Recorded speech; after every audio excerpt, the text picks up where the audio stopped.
Hi எல்லாருக்கும் வணக்கம். நவமணி நச்சுவைக்கு உங்களை அன்போடு வரவேற்கிறேன். இன்றைக்கி நம்ம செய்ய போகிறது கறி மசால் பொடி. அதுக்கு என்னென்ன வேணுங்கிறத பார்க்கலாம். மல்லி விதை 1 கிலோ எடுத்திருக்கேன். இது நாட்டு மல்லி. இது நல்லா வாசமாக இருக்கும். இதை நம்ம இப்போ வறுத்து எடுத்துக்கலாம். இதை வறுக்கிறதுக்கு கடாயில் 1 டீஸ்பூன் எண்ணெய் விட்டு இந்த மல்லி விதையை போட்டு கொஞ்சம் கொஞ்சமாக நல்லா வாசம் வர வரல வறுத்து எடுத்துக்கலாம்.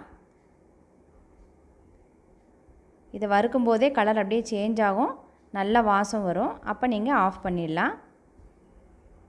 அடுத்ததாக அன்னாச்சி பூ, கிராம்பு,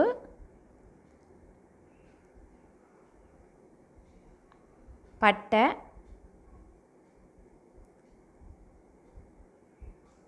ஏலக்காய்,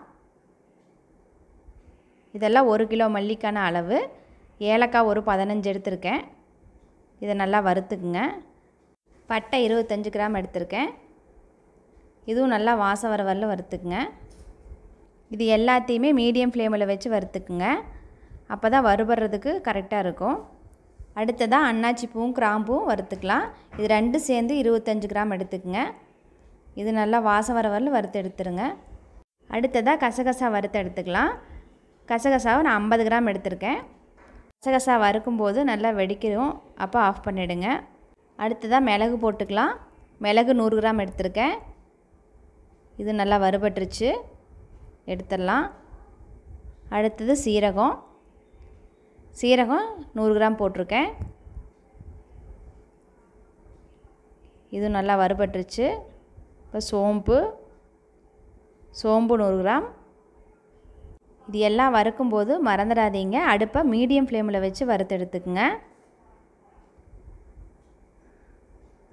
சோம்பு நல்லா வறுத்துருச்சு, கலர் சேஞ்ச் ஆயிடுச்சு. இப்போ அரிசி வறுத்து எடுத்துக்கலாம். அரிசி 100 கிராம் போட்டிருக்கேன். நீங்கள் எந்த அரிசி வேணாலும் எடுத்துக்கலாம். அரிசி நல்லா பொரிஞ்சிருச்சு. அடுத்ததாக கருவேப்பிலை போட்டுக்கலாம். கருவேப்பிலை 1 கைப்பிடி அளவு எடுத்துக்கங்க. இது நல்லா ட்ரையாக வரலும் வறுத்து எடுத்துக்கலாம். மிளகாய் எடுத்துக்கலாம். மிளகாய் நான் கரெக்டாக என் கையில் 1 கைப்பிடி அளவு எடுத்துருக்கேன். கிட்டத்தட்ட 1/4 கேஜி எடுத்துக்கங்க, கரெக்டாக இருக்கும். மிளகாய் நல்லா வறுபட்டுருச்சு. அடுத்ததாக மஞ்சள் கட்டை போட்டுக்கலாம். விரலி மஞ்சள் எடுத்துருக்கேன். இது ஒரு 100 கிராம் எடுத்துக்கங்க. இது நல்லா வறுத்துக்கலாம். நல்லா கலர் மாறிடுச்சு. இது எல்லாத்தையும் நல்லா ஒன்றா மிக்ஸ் பண்ணிவிட்டு கொஞ்ச நேரம் வெயிலில் காய வச்சுருங்க. மஞ்சக்கட்டையை கொட்டி சேர்த்துக்குங்க. அப்போ தான் மிஷினில் கொடுத்து அரைக்கிறதுக்கு ஈஸியாக இருக்கும். இது ஒரு 1 மணி நேரம் வெயிலில் காஞ்சால் போதும். காஞ்சதுக்கப்புறமா மிஷினில் கொடுத்து நம்ம அரைச்சி வாங்கிக்கலாம். மிஷினில் அரைக்க கொடுக்கும்போது நல்லா நைஸாக அரைச்சி வாங்கிக்கிங்க. அப்போ தான் குழம்பு நல்லா திக்காக கிடைக்கும். தரத்தரன்னு இருந்ததுன்னா குழம்பு உங்களுக்கு திக்காக இருக்காது. இந்த கறி மசால் பொடி நீங்கள் எந்த மசாலா குழம்பு வச்சிங்கனாலும் யூஸ் பண்ணிக்கலாம். நல்லா டேஸ்ட்டாக இருக்கும். நான் சொன்ன மெஷர்மெண்ட்டை யூஸ் பண்ணிக்கோங்க. இதே மாதிரி நீங்களும் ட்ரை பண்ணி பாருங்கள். உங்களுக்கு பிடிச்சிருந்தால் லைக் பண்ணுங்கள். இந்த சேனல் என்ன சப்ஸ்கிரைப் பண்ணலைன்னா மறக்காமல் சப்ஸ்கிரைப் பண்ணிவிடுங்க.